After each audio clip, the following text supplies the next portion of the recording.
Welcome to the Merchant Sales Podcast. Hey, everybody, I'd like to welcome you to the Merchant Sales Podcast. I got a great episode lined up for you today. First of all, my co-host, Patty Murphy, is out for a few weeks, so we're definitely going to be missing her. Looking forward to getting her back on the show here.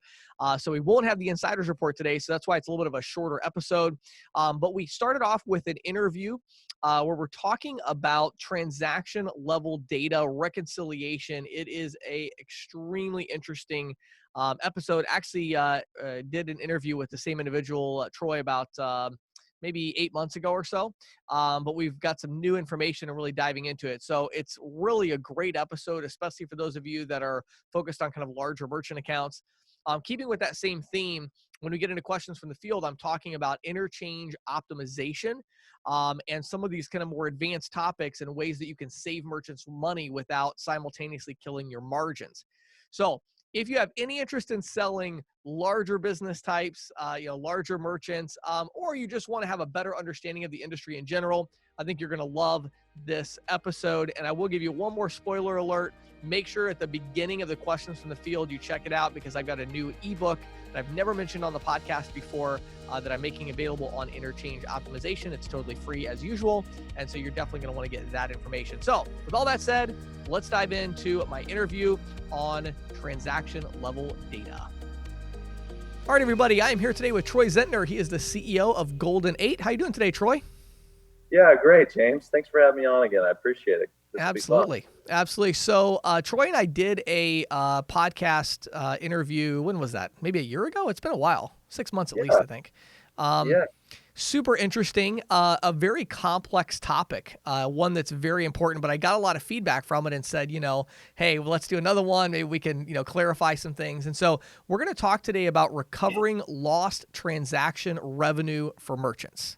So before we get into that, Troy, I know some people might have listened to the previous interview, some may not have. So can you kind of give us just a little bit more detail at kind of a high level? Why is this so important for businesses? What is lost transaction revenue? Give us that kind of high level, and then we'll dig into the details. International podcast. Yeah. The payment industry runs on an error margin. It's not hard to find online, right? You can look at you can Google, credit card industry error margins, things like that, credit card processing error margin. You can find those online. We have a bunch of statistics we've tracked, and others have sent great things from around the world. So what, businesses have a hard enough landscape here today, right? And so, in the payment world, everybody's kind of fighting over pennies. And the reality is businesses are losing dollars. Reportedly on an annual basis, over $200 billion lost, with lost opportunity with errors, as well as just errors in reporting, as well as fees, as well as just, processing errors. And so what we're doing is we are pulling all of the data from all the touch points of the industry forward into the industry's first relational database, where now merchants can actually reconcile at a transactional level with all of the data necessary to more or less audit the payment industry and all its participants, and be able to track at a transactional level where there's missed opportunities or lost revenue. And so that's what it is. It's an opportunity for them to be able to reconcile and find these missing opportunities, missing dollars, and optimize out of that. And the version we talked about last time, we were really excited to be tracking over 55 errors in the payment industry, where other networks would be tracking less than a dozen and data points less than like 35. And now we're well over 5,000 data points, but wow, at a merchant level, over 180 touch points or error categories where merchants are losing money. That's where we're at today. Wow. Is tracking over 180 at a transactional level. Wow. So really a great opportunity for businesses. All right. So let's see if I can restate this as somebody who's not the expert that you are, and then you tell me how far off I am. Okay. So I think I'm starting to understand it. So, okay.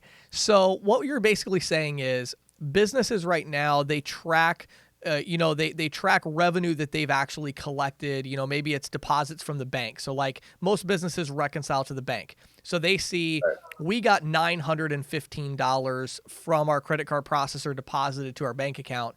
So they track that $915. But I think what I hear you saying is there actually might have been another $20, $30, $40, $50 in maybe declined transactions or these other categories we're going to dig into where they actually lost revenue. They don't even realize that they lost it because they're not tracking it at that level, or after they get the 915, then maybe they have a chargeback or they have something else, fraud or something like that.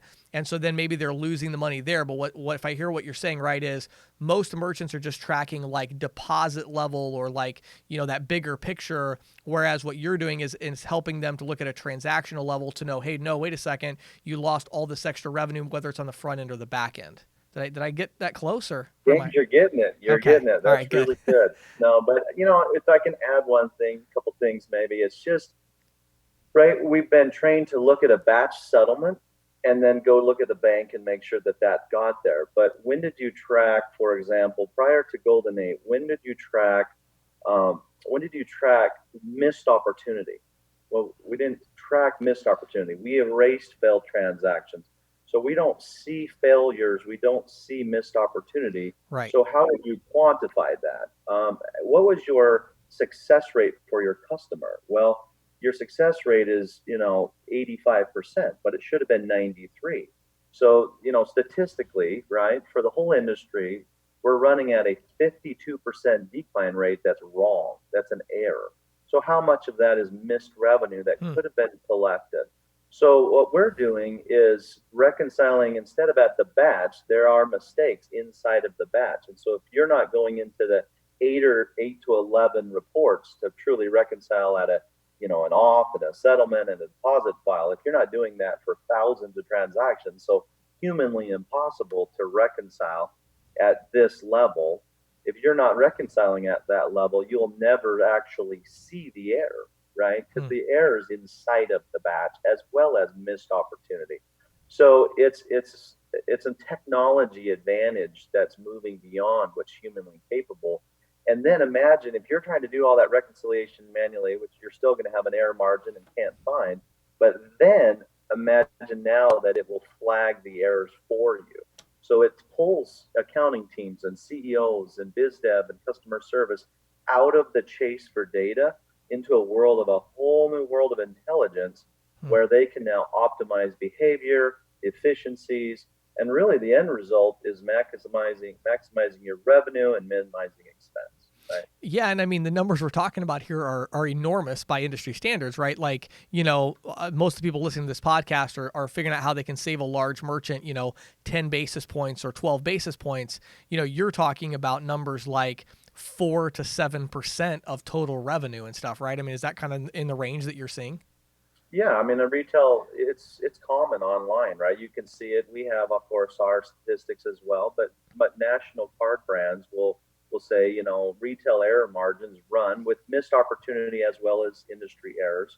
Combine those together to have an average of 3% retail error margin.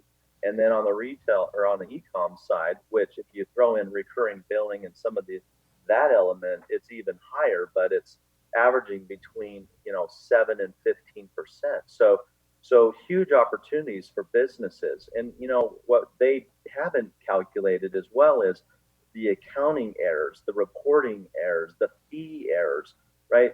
We're tracking 0.37% fee errors, certain downgrades or things that are happening on the fee side that are errors, partial loss, getting, billed full amount. I mean, there's 180 reasons, right? There's 180 error codes, here that we're tracking. And so if you think about that, it becomes very real numbers. And it's almost, you almost laugh a little bit at that. Wow, we're sitting so focused on a nickel or a penny, and yet literally we got dollars flying out the back window, and that's what we've had a really great experience working with customers. Now, something you just said triggered something for me. So, are you saying that that your software is also tracking interchange downgrades, potential opportunities for interchange optimization as well? Yeah.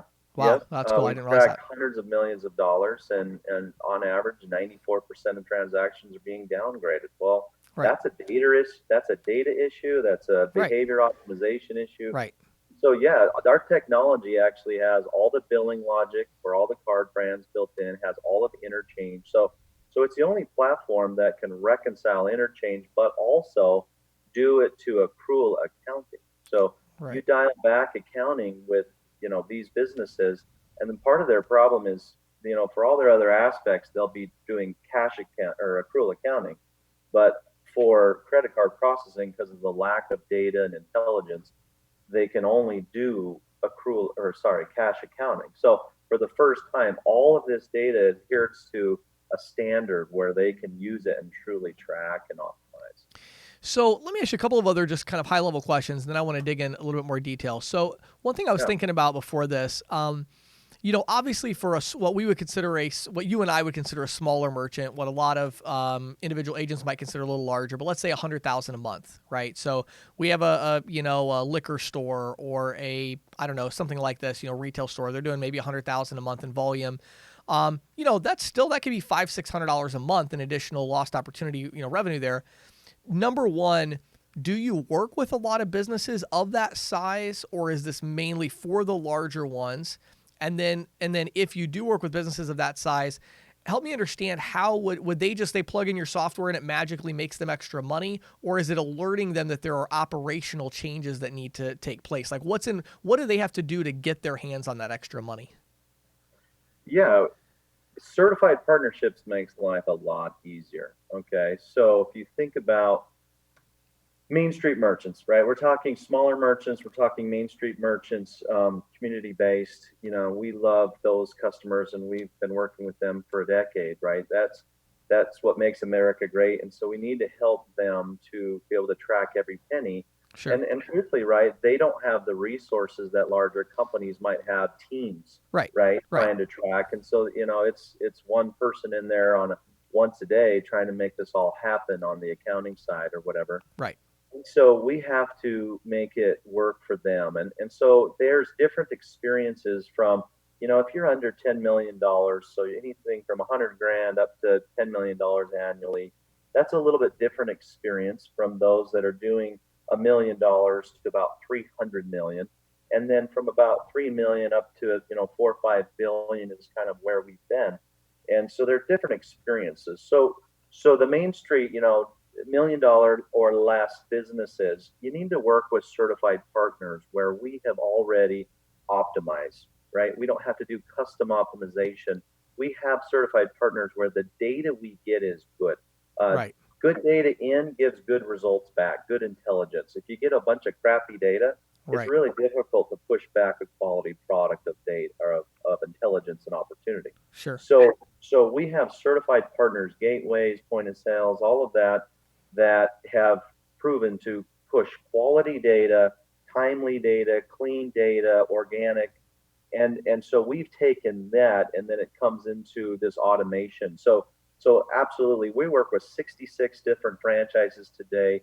We board, dozens and dozens of Main Street merchants on a, weekly, daily, monthly basis. And so we're passionate about helping the little guy and making sure that they can stay in business and play on an equal playing field, right? Sure. So the experience with a larger business. So for example, that 10 million to the 300 million, they still want to use, certified partners. We will be more of a consultant to help them to go, okay, that partner is really, here's some limitations that might be. Sure. Here's some really great partnerships that get you what you need, help you stay in control, give you better data experience. Sure. Some of that, but there's also great APIs. So they have, analytics tools and marketing tools and customer service tools, and they have some neat things going on. And so we have two different levels APIs. So one is all of the data from the industry repair. So imagine for the first time, they've been working on 25 data points, right? 35 data points, and that's all they have.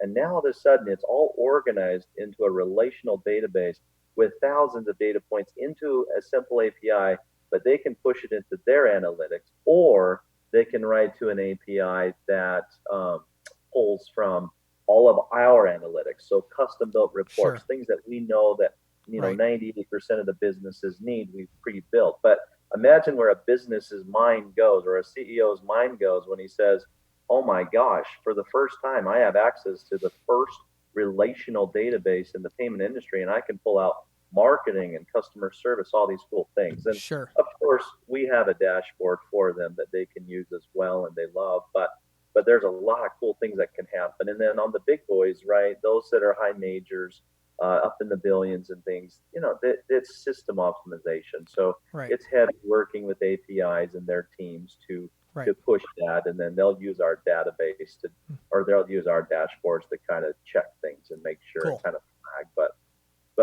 so it's just really different experiences. But we're accustomed to work with all three.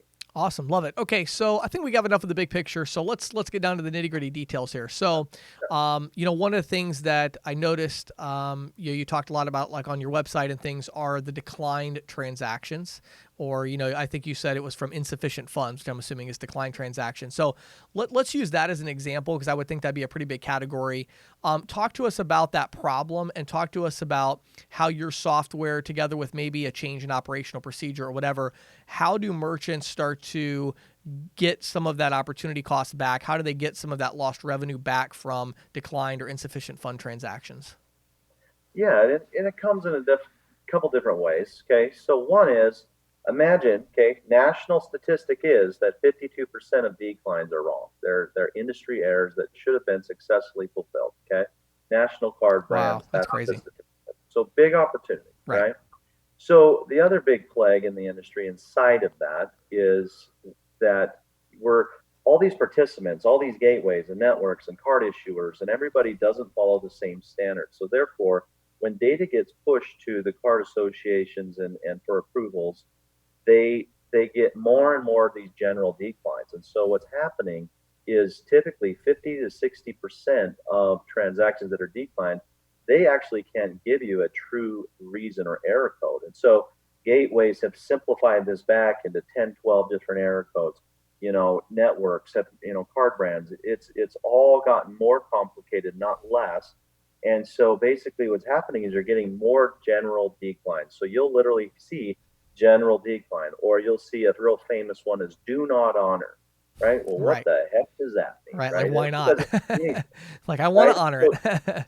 So the problem is a couple things. Problem is an online merchant is trying to maximize success rates for their merchants. So they have a decline rate of, say, 17%, 20%, and they're trying to get that to 8. We're trying to get that to 6, and at the same time dance around fraud, right? Sure. So how do we stop fraud but make sure it's actually the legit transactions that we're blocking, and yet giving my client the success rate that they deserve, right? So it's this fine dance there. Well, how would you, if you make adjustments in settings, for example, well, how do you know if the adjustment you make is going to block good transactions, bad transactions, low or higher? So it's only through tracking failures, retries. So we're tracking retry rates, preventables. We're tracking, all this behavior and results so that you can maximize the success rates in behavior, right? So there's behavioral things, inventory management, inventory reporting.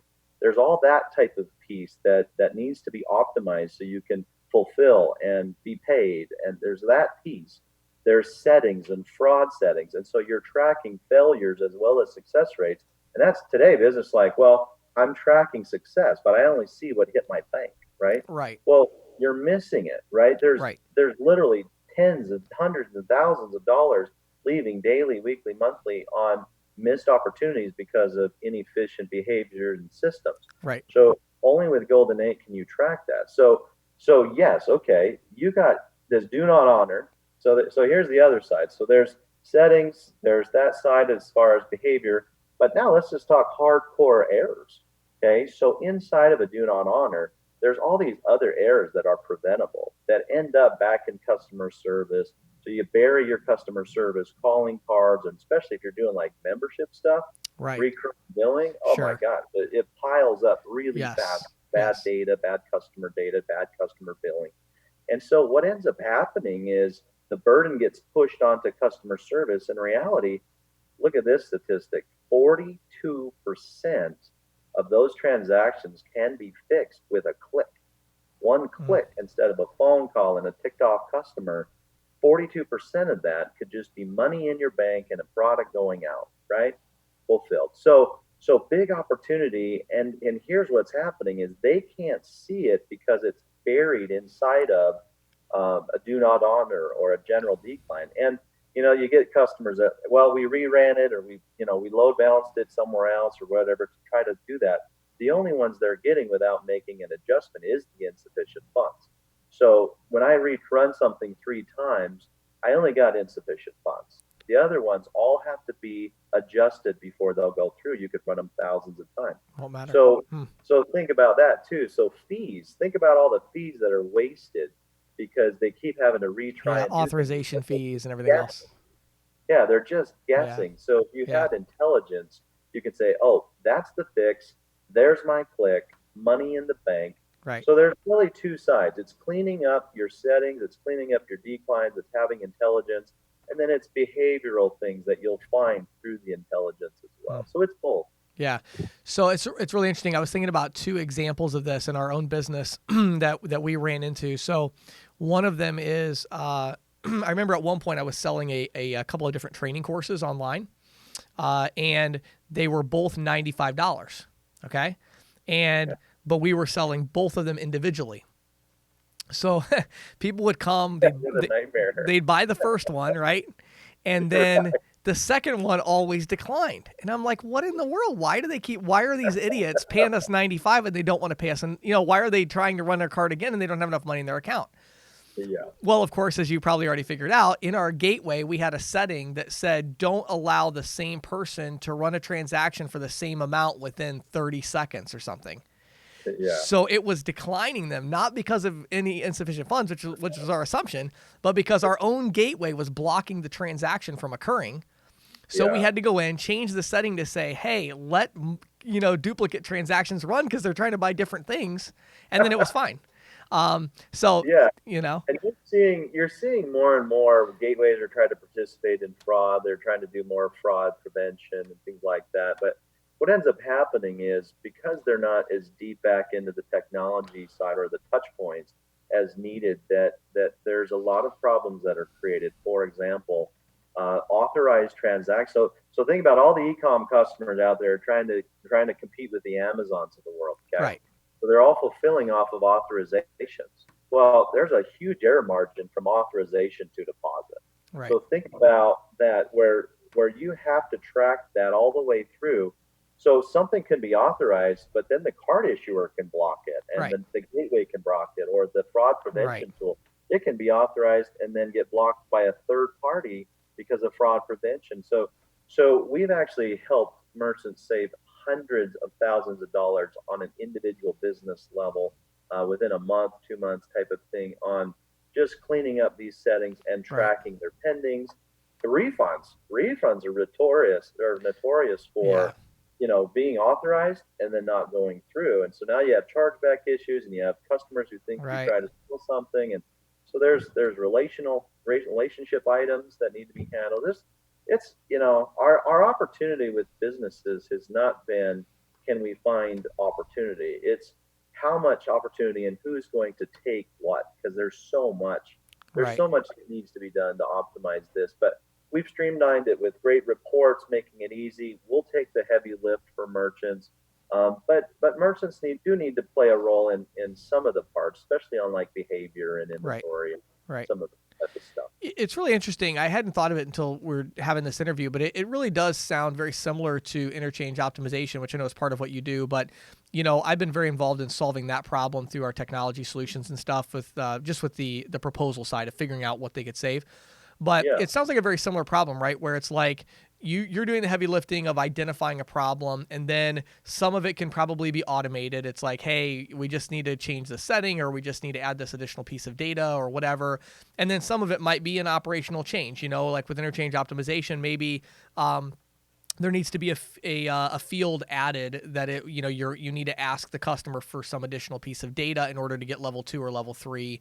And so correct me if I'm wrong, but I mean, it kind of sounds very similar to that, where it's like you implement your technology and there's some low hanging fruit that's probably just going to automatically drop, and you're going to, save, the merchant's going to get some extra revenue there. And then there's probably some, setting changes. And then maybe there's even some operational shifts that the merchant would need to make to kind of really get the full benefit of everything. Is that an accurate statement?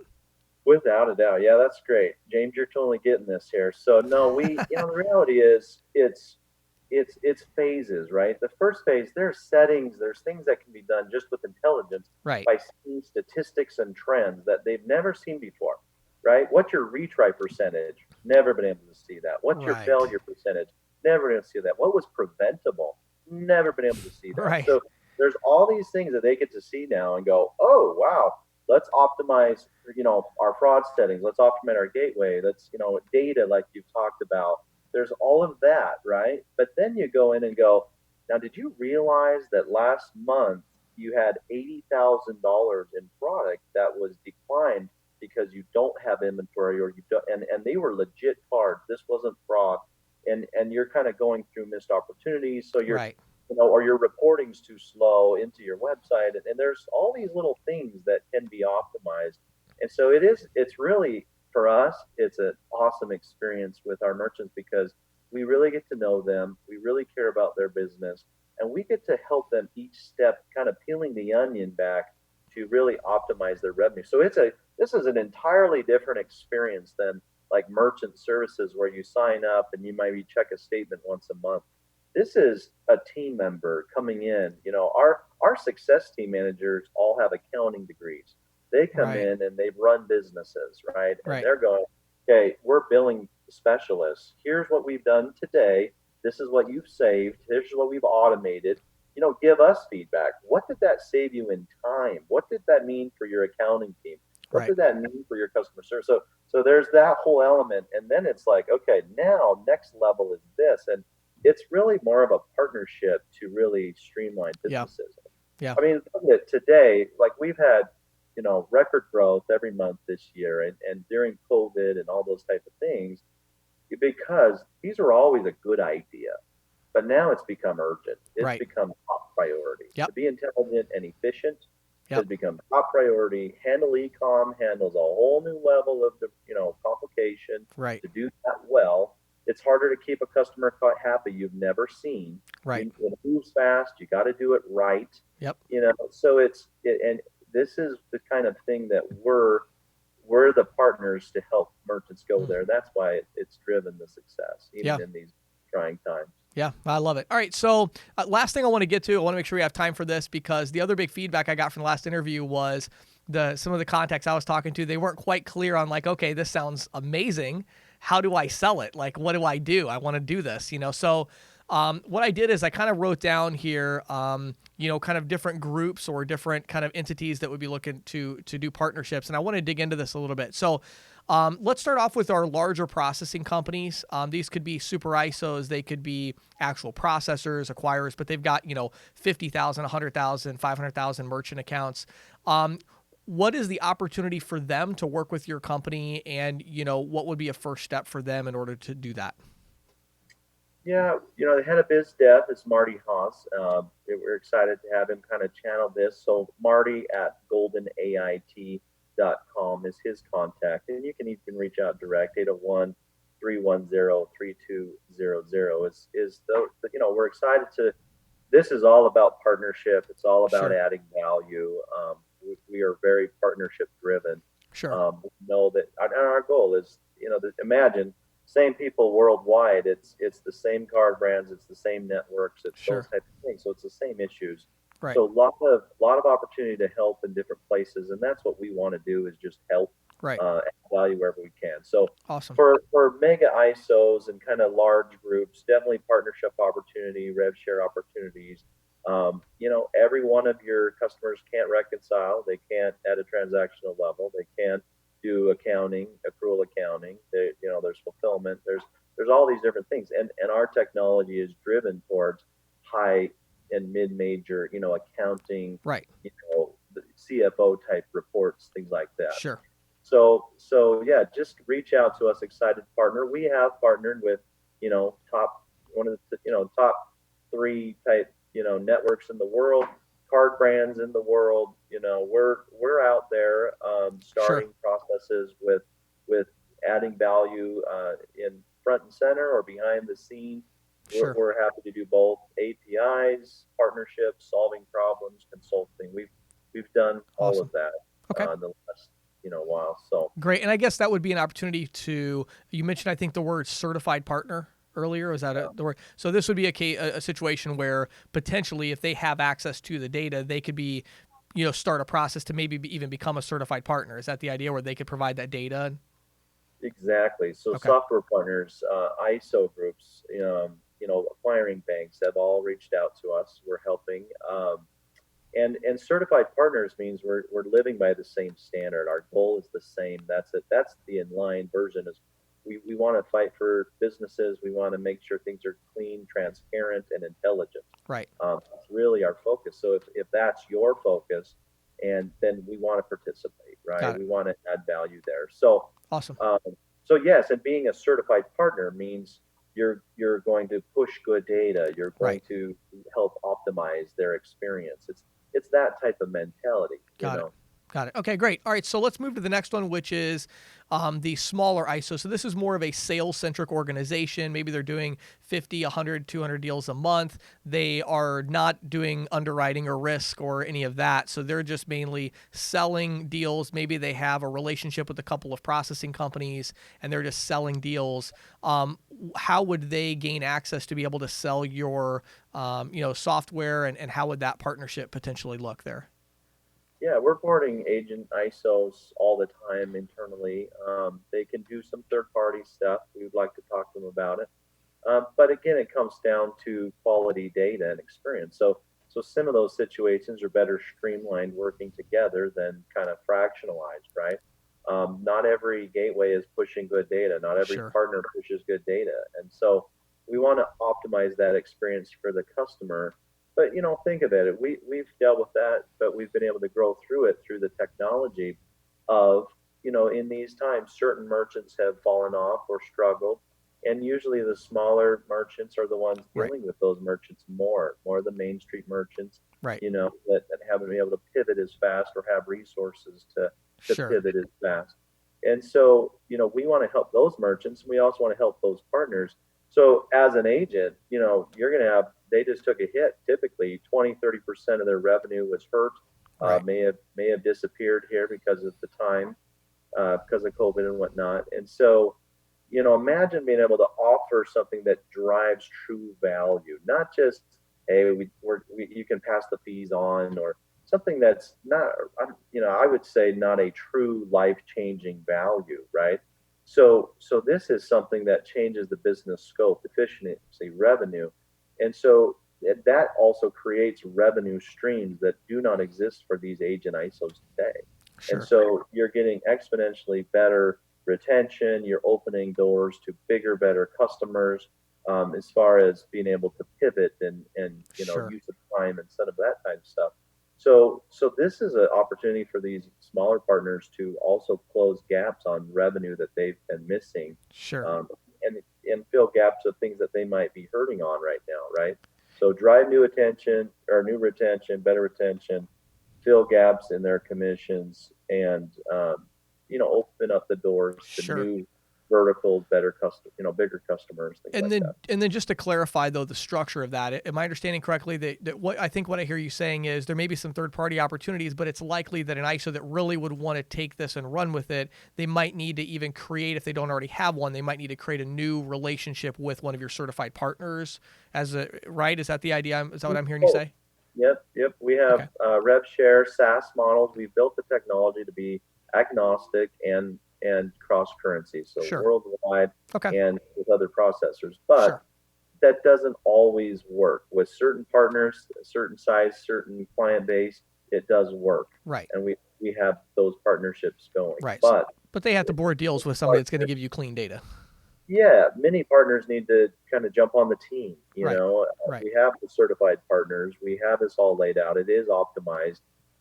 There's not enough there that we want to go recreate the entire wheel. Of course. And I think too, for a lot of these ISOs, these opportunities, I think the low hanging fruit would be, maybe they're selling 200 deals a month, but maybe 20 to 40 of those deals are e-com or really large or multiple location type businesses where they're like, wow, we could really, they would really be excited to implement this. And so maybe they're putting those deals with this new certified partner relationship or whatever it is. Okay. Yeah, we're open to that. I mean, we're not afraid of competition too, Sure, right? I mean, of course. we're open to, give their merchants or their partners, their software partners, their channels, this experience. And once you've experienced this, the rest kind of takes care of itself. Yeah. No, I understand. I think the challenge with this is always like, and we don't talk about this enough on the podcast, but the reality of running one of these ISOs is you basically sold your soul to First Data or TSYS or Vantiv or now Fiserv and whatever, because you have minimums you have to hit. You know what I mean? So you get a deal like this and you're like, wow, that sounds awesome, but I have to send X number of deals a year to whoever in order to not get a $700,000 charge at the end of the year.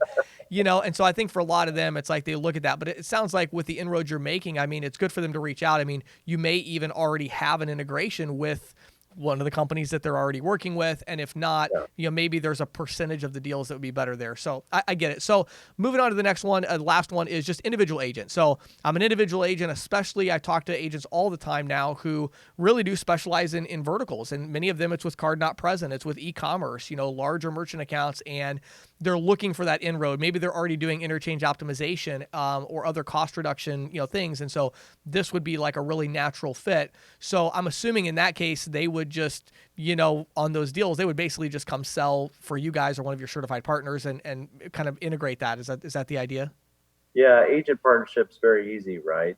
They're usually broking that agents, and trying to find the best fit, fighting for their merchant, right? And so they want to give them the best experience, optimize, it's all about managing those relationships, right? And I get that. That's where I've lived as well for years and years and years. So huge value in that. And yes, so this is something that's going to open up new doors, help you close the bigger customer, help you actually put, getting out of the chase to the race to the bottom, right? Right. It's that whole situation on you're fighting over price and some things. So this truly drives value, truly drives revenue for the company. Instead of just saving the company money, you're going to be making them money, which also makes you money. And so your margins are greatly going to increase, retention, all of that. You're going to open up doors and have conversations you've literally never had before. Right. You've never gone in and talked this conversation with them.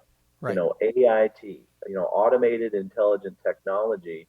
You've never had that conversation and trying to maximize, all the things we've talked about, right? Authorization to fulfillment. They're all the errors and auditing and tracking and optimization. And let's be honest, I mean, in this world, more and more are going towards the e-com world. Even retail has to have e-com checkout. So you're literally watching, or it's online ordering or whatever. With Amazon, right? Right. And so they're moving from, think about that. They're moving from a 3% error margin running into a 17% error margin as fast as you possibly can. Right. And so how are you going to manage that? You need intelligence and an intelligent partner to drive that. And so agents are, this is the time. Right now, during a COVID, they're in a high stress situation. Merchants have to make adjustments. Yeah. Compete from 3% to 17%. Right. They have to make adjustments. And so agents and partners and software companies, that we've had a huge influx of partnerships because of that. This is a time right now when everybody has to think and make a decision. So if you can offer something that nobody else has, it's a huge advantage. That's awesome. So you mentioned a little bit ago, Marty. Now the other two groups, the small ISOs and the agents, would they reach out to Marty as well, or is there a different place you'd send them? Yeah. Right now we're going to channel through. They'll all be assigned a success team manager. They'll all be assigned senior and account manager. We do it all personalized. They work on micro teams. But all channeled through Marty. So again, Marty at goldenait.com is their best. Got it. And they can go to goldenait.com. That's your website. They can obviously go there to learn more as well, right? Yep, without a doubt. Awesome. Boy, Troy, it's been so much information. I love it because I feel like we introduced the concept on the last one. I actually feel like I like, at least I understand it. So I'm like, okay, cool. Maybe my listeners are starting to understand it as well. I love what you're doing. I think it's super exciting. So definitely keep us posted. And just thank you so much for taking the time to share the information with our audience today. Oh, no, thank you so much, James. We're excited to help where we can with anybody we can. And it's a little bit different for everybody, but we love that. What a fun experience we get to have. And so, James, yes, just thank you so much for having us on here again. I appreciate it. My pleasure. Thanks, Troy. Have a great day. And now, here is Questions from the Field with James Shepard. Hey, everybody. Today, I want to talk to you about B2B interchange optimization. Right off the bat, I want to give you a free resource that I just realized I never really talked about publicly at all. So if you go to Get ISO AMP, so it's getisoamp.com/optimize, getisoamp.com/optimize.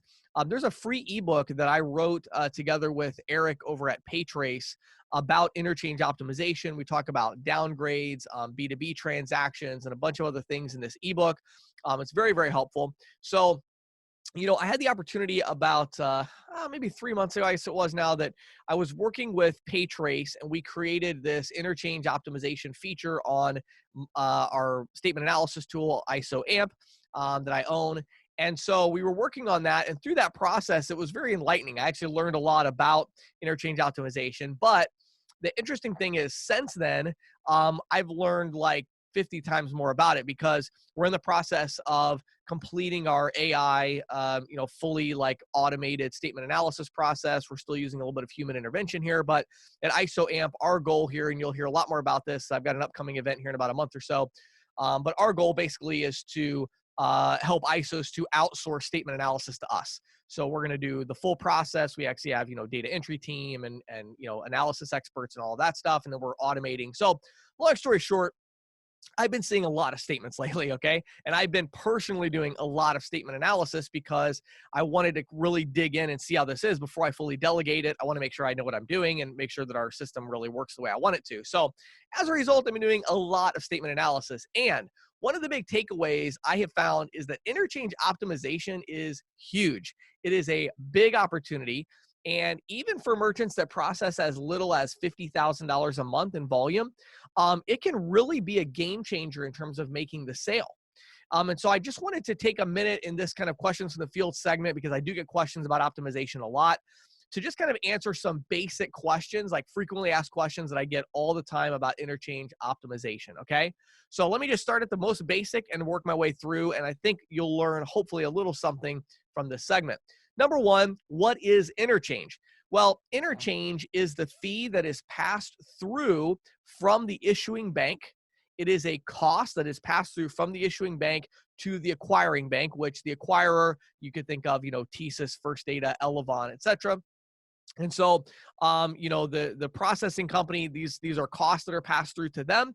And so, what is interchange? It is the cost of running this transaction from the issuing bank. Now, interchange fees are set by Visa and MasterCard and Discover. They're set by the card brands through a very complex, set of rules, basically. So the way I like to look at it is I call it a cascading rule set.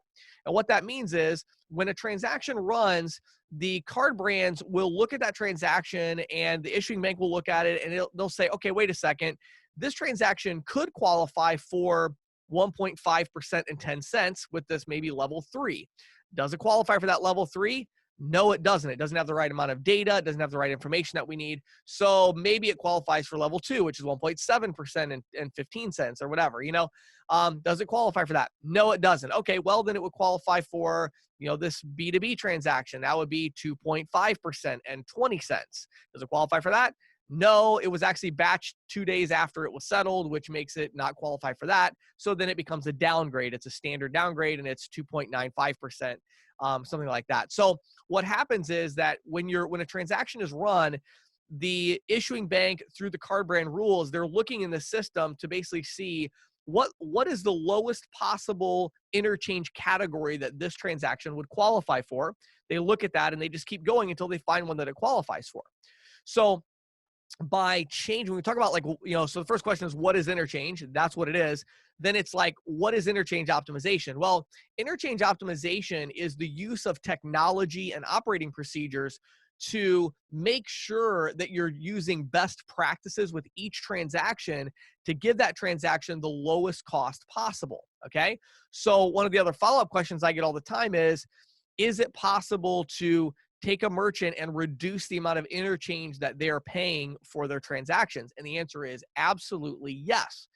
Not every transaction, but when you see downgrades like a EIRF downgrade, if you see EIRF on the statement, or you see a standard downgrade, MasterCard standard downgrades, things like that, yes, you can definitely get, better rate there. Also, you have B2B transactions. So when you see commercial card, business card, purchasing card, when you see those names in the interchange table, odds are you could probably reduce the cost of that, as well. Okay. So the next question is, why would I do interchange optimization? Why would I want to show a merchant interchange optimization? Well, there, the answer is really simple. It's a way for you to show savings to the merchant that does not damage your margin at all. Okay. It doesn't hurt your margin at all. That's amazing, right? So now you can literally not hurt your margin. So let's say the account is currently at 50 basis points and 10 cents, and you'd love to keep it at 50 basis points and 10 cents, right? We all love to make residual on the account, especially big accounts like that. But what inevitably happens is, in order to get the account, you take it down to 20 basis points and 5 cents because you got to show savings to get the account, right? Well, what if I said you could leave it at 50 basis points and 10 cents and still show significant savings? Well, if you do interchange optimization, and if it's a merchant that would benefit from it, then you can actually save them some money. So I'm working on one literally right after this recording. That's a $900,000 a month merchant account. I already looked at the statement. Odds are, I'm guessing we're going to probably be able to save them over $1,000 a month with interchange optimization. But I did one a few days ago that was only like $50,000, $60,000 a month, and the savings was still actually over $100 from interchange optimization, which I thought was pretty good, So again, on that $50,000 account, what happened is they were paying, let's call it, I don't know, let's say they were paying $600 in interchange cost. We were able to take their interchange cost from $600 down to $500 using the interchange optimization feature on ISO AMP. We did the statement analysis. This is one of our beta clients that's getting our full service statement analysis. And so they sent us a statement. We, our system pulled all the data from the statement, and then we matched it up. Our system matches it up, and then we go through, and then a human being actually reviewed everything. And then we looked at every interchange line item and said, could this transaction have been optimized at a lower rate? If the answer is yes, we went ahead and put that optimization in there. And then on the proposal, we were able to show this extra savings by taking interchange from 600 down to 500. So the final question is, I think it's pretty clear interchange optimization is a great idea. It's something you should be looking into, especially with your larger accounts. But then the next question is, how do you do interchange optimization? So this is really important. Unlike marking the basis points down or the per item fees down to save them money, in that case, there's nothing the merchant has to do differently, right? It's like, look, I'm just, you're going to save money because I'm going to charge you less. With interchange optimization, it's not like that. There's always something that needs to be done. So what is that something? How do you actually capture the savings from interchange optimization, right? It's one thing to go to the merchant and say, hey, I can save you an extra $500 a month on optimization here. But it's a whole other thing to actually make sure they get that $500 in savings. So how do you do that? Well, one of two ways. First of all, you do have technology. So in the case of the ebook, I wrote that with PayTrace, which is a processor agnostic gateway. PayTrace has interchange optimization built in. So just by switching them to the PayTrace gateway, if it's a Moto or e-commerce type merchant, PayTrace will automatically make sure that that data is there. It'll prompt the user to enter additional data, or it'll pre-fill it in. Now, it's not PayTrace is certainly not the only gateway that does that. That's the one that I partnered with to help me build out the tool and to write the ebook. But there are many others as well that do this. But the idea would being, you need a technology solution that's going to recognize, hey, wait a second, that is a transaction that we could potentially optimize by adding additional data, maybe adding, cardholder information, or adding a purchase order number, or an extra zip code for the merchant location, or whatever it is. Their technology knows what needs to be added, what data needs to be added in order to make sure that transaction gets the lowest rate possible. And they automatically do that, or they automatically prompt the user to do it. So the first way, and the best way, is technology. Just switch the merchant to a technology that optimizes. You'll hear stuff all the time like level 2 and level 3. Level 2 and level 3 processing, that's just a form of optimization. There are interchange categories that are level 2, and there are interchange categories that are level 3. That is for, business cards, commercial cards that can get a lower rate when you add additional data. It's pretty simple, okay? So again, use a technology solution. That's the easiest thing. But also they could change operating procedures. Sometimes they're getting downgrades because of bad operating procedures, meaning maybe they're settling their terminal 2-3 days after the transactions have actually, authorized. Well, that's going to give you a downgrade on all those transactions.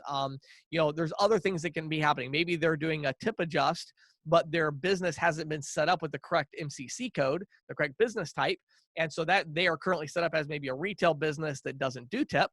And so because they're doing tip prompt, those are getting downgraded because the authorization amount doesn't match the settlement amount. So there's operating procedures and things like that as well. So let's just wrap this all up. Interchange optimization, B2B. This is a huge opportunity. If you're not taking advantage of it, I would really encourage you to check it out. Go check out our ebook. Go to getisoamp.com/optimize, and you can download the ebook for free and check it out. So my name is James Shepard. Thank you for listening to the podcast. Hopefully you enjoyed it, and hopefully you enjoy the new ebook as well. Thank you for listening to the Merchant Sales Podcast.